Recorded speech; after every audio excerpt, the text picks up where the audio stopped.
How have you felt today? Drained. I got sand in my Oh, God. Yeah, that's things they don't tell you about war. Hey guys, Razbora here, and U14 just dropped.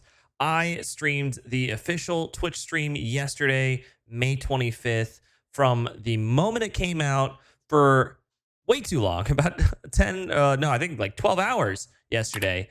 So I'm bringing you my first impressions of the good, the bad, and the ugly of U14 and what you can go ahead and be expecting when you try it. Here we go.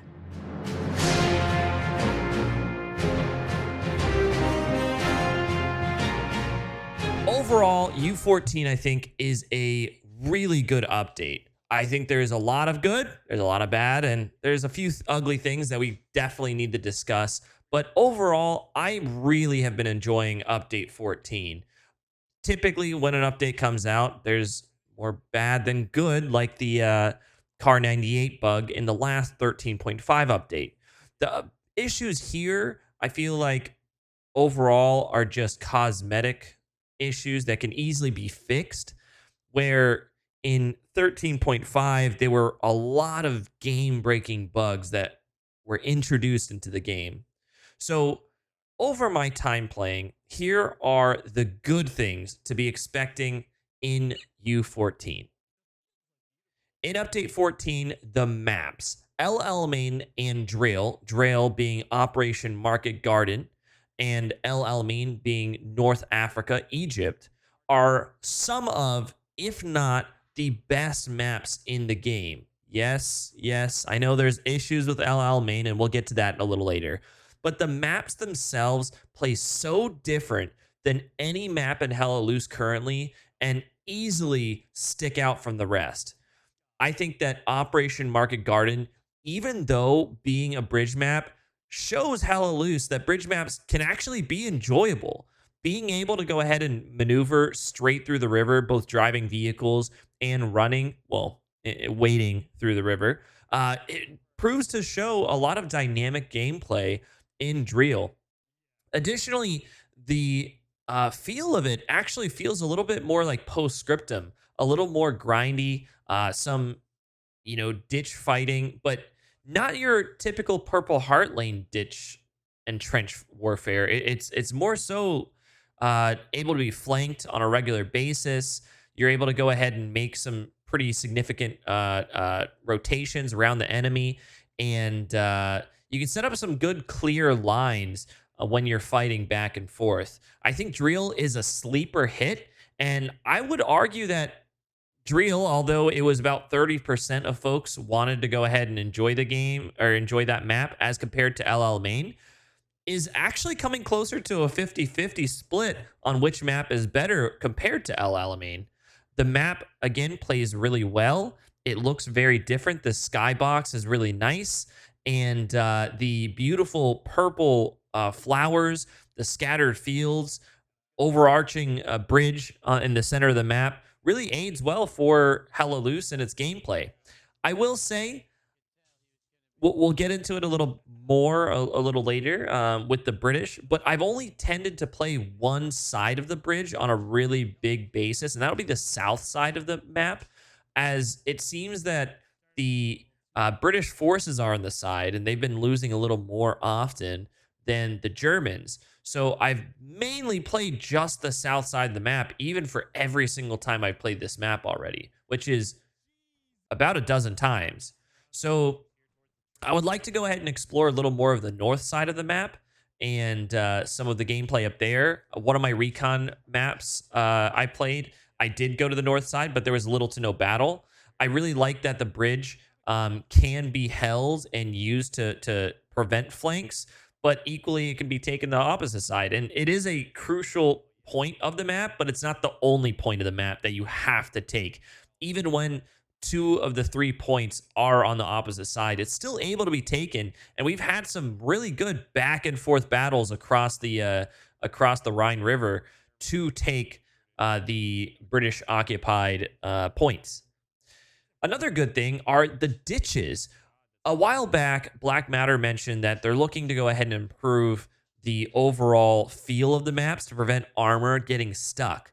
They've gone ahead and changed the ditches in this map to go ahead and allow armor to easily move through the ditches and the trenches, where in the SME, SMDM, Carentan, the ditches and the side trenches off the side of roads are really steep, and you're very, very, very commonly getting stuck in those ditches and trench lines. Where in this map, it just doesn't happen. And I think that's kind of something they alluded to a while back, where they're making the maps better to be able to be traversed as compared to the legacy maps. Movement. Yeah, you're moving a lot faster than you think. Movement in Hell Loose has been increased about 15%. Vaulting, crouching, and an overall just modernization of movement has been added to Hell Loose. Is it good? Is it bad? I will say it seems like a loud minority has been saying that they don't like it, but a lot of people have been saying they have been liking it. Personally, I think it's a welcome change. It feels like a 2023 game now, where before it felt like something like Bad Company 2, very blocky, very chunky. They haven't gone ahead and made it any sort of Call of Duty-esque feel at all.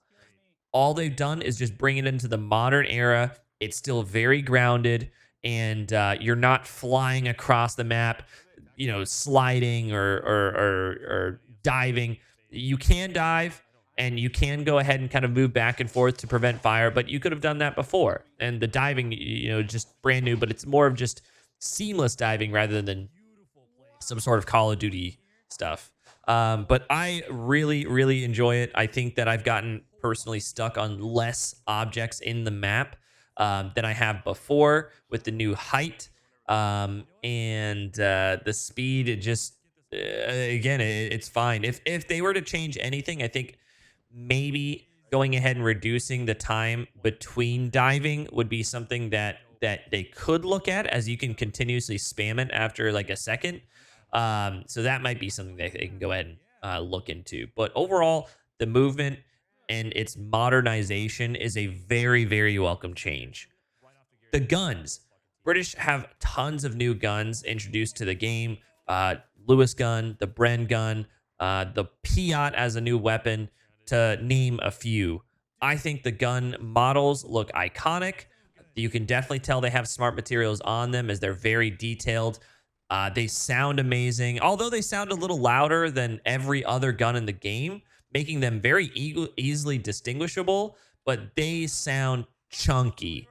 Really, really good. I'll go ahead and play a little bit of the sounds here. All right, firing in 3, 2, 1. Oh my God, Alpine. What are you doing? Oh shit, I'm sorry. Go for Damn, I thought we were gonna cap that. Exactly. Guys, could you please rebuild the nodes on the last spawn? Weapon supplies from there.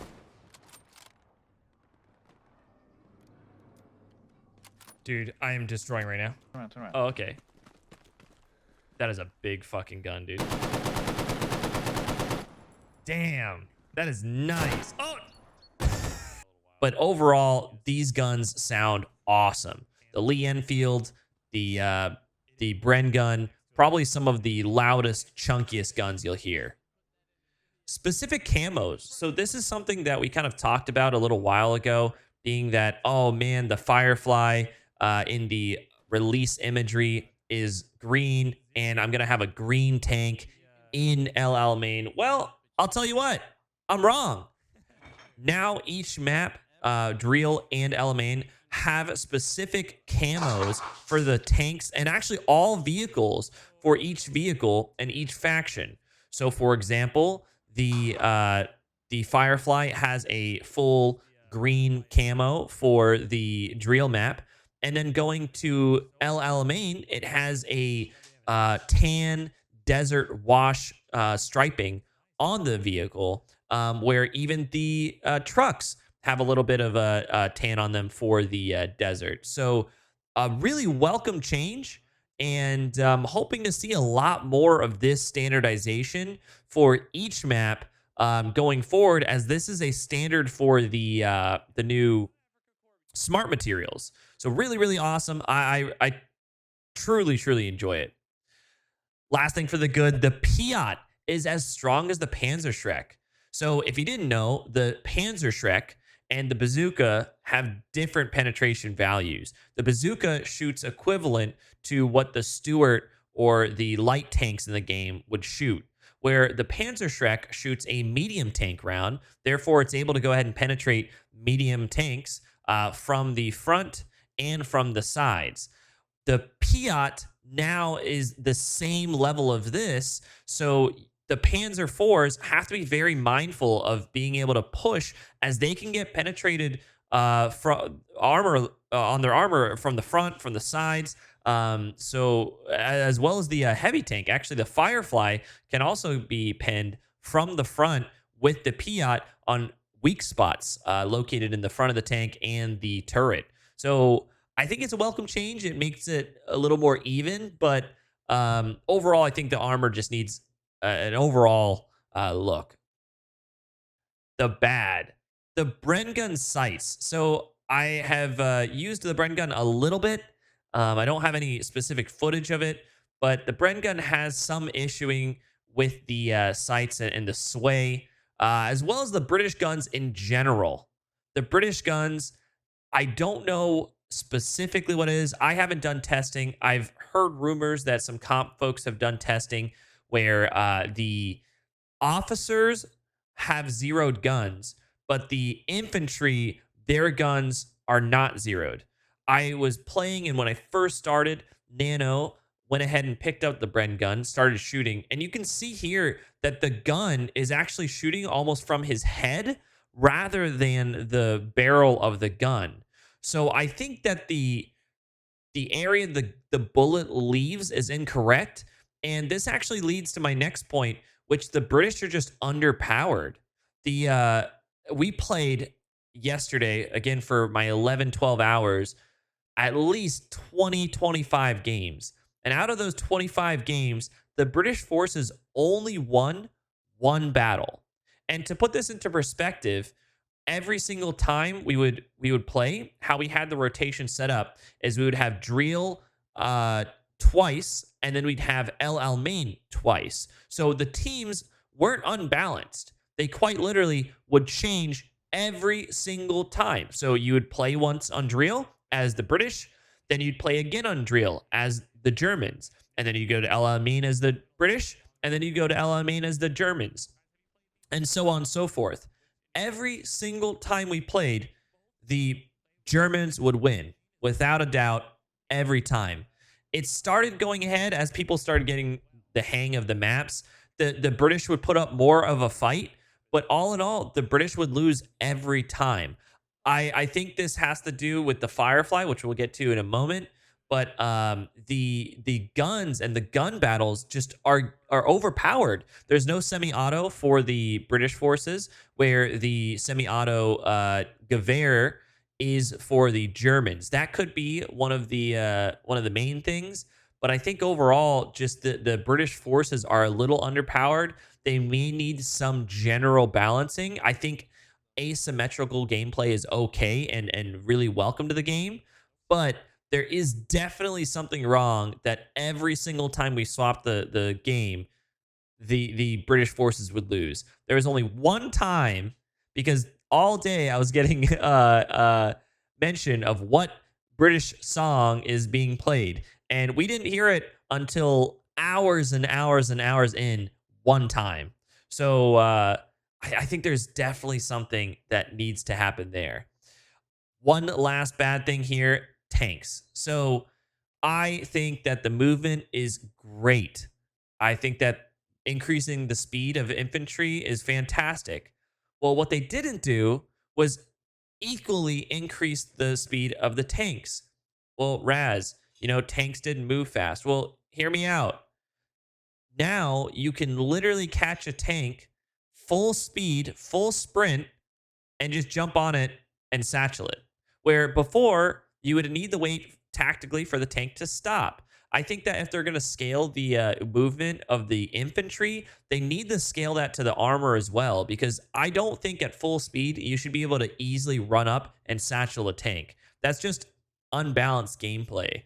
I got satcheled numerous times yesterday, even at full speed. So we definitely need to go ahead and look at some sort of balance between the infantry and the armor. Simply just scale the speed of the infantry to the armor to get that same sort of balance. Where before, if you're armor and you're sitting in one spot too long, yes, you get punished. And I think that's great. Get punished for stopping, get punished for not moving. That's what the satchels are for. But you shouldn't get punished just because you can't jump out of your tank fast enough to kill the guy that's running full speed like the Flash at your tank and can easily outpace you. So I think that's a little silly. I think we really need to look at the comparison between the two infantry and armor speeds. The ugly. All right. My baby, the love of my life, my Firefly. The Firefly is one of the most iconic tanks in history. I have been praising this tank since it's been announced. I love the Firefly.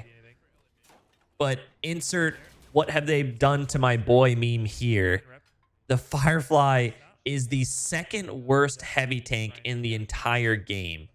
I feel that at the moment, the Firefly is one of those vehicles that they had a thought process to go into like a tank destroyer, and they didn't finish the thought process, or they didn't finish the Churchill before they finished the Firefly, but they still had to pop the Firefly in there. Right now, where the Firefly stands is it has medium armor with heavy health.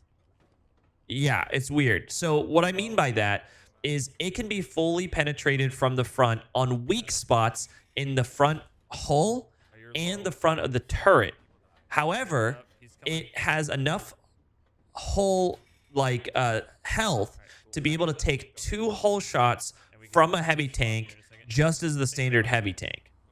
So where it has its downfall is that it can be damaged by any Piat on the enemy team, or I'm sorry, any Panzerschreck in weak spots from the front, by the turret or the hull.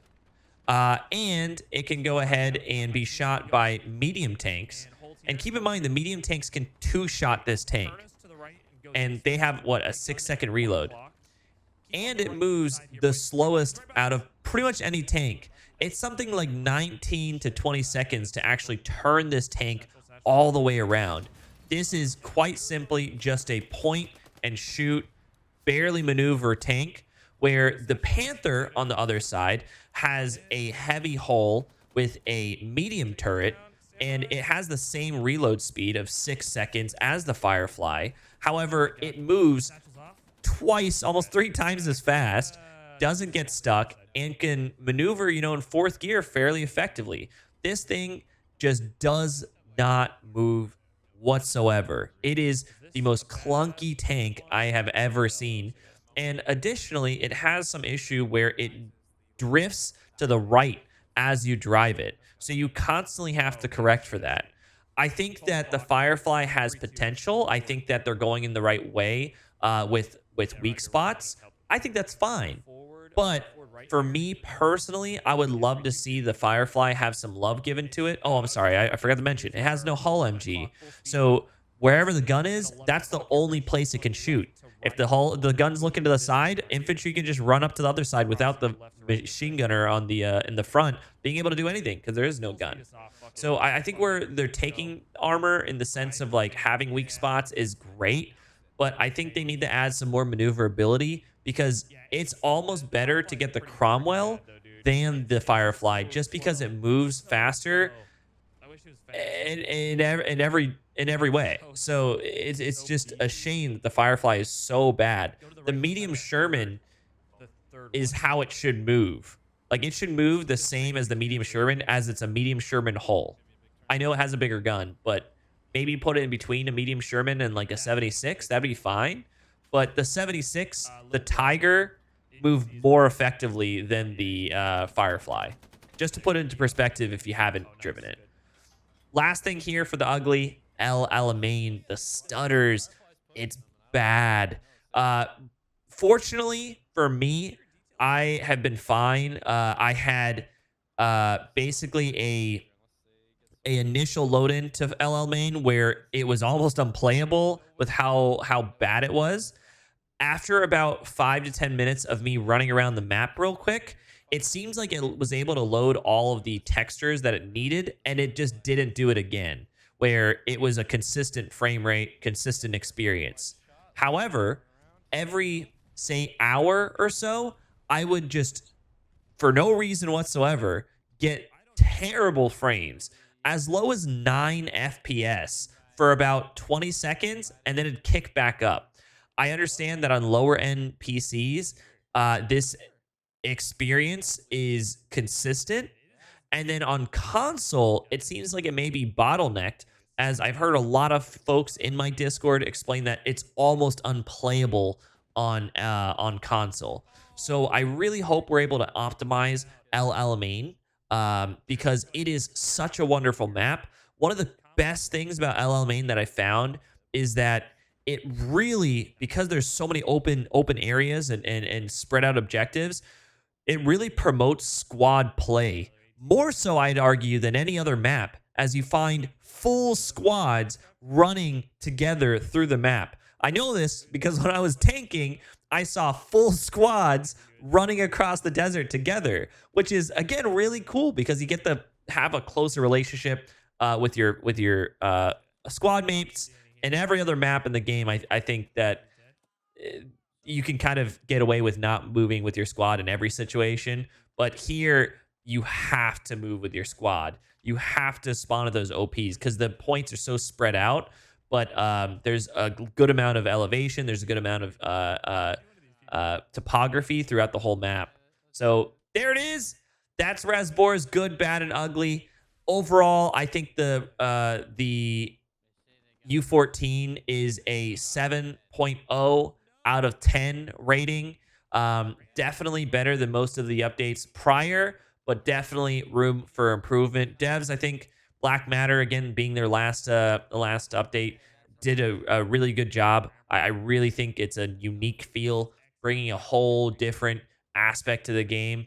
And yeah, let me know what you guys think. If you guys want to see me stream live, I will be streaming the new update on Twitch, as well as I have a Discord. Link is in my bio. Let me know what you guys think about the update. And until next time, I will see you soldiers on the battlefield. Chip, chip, cheerio.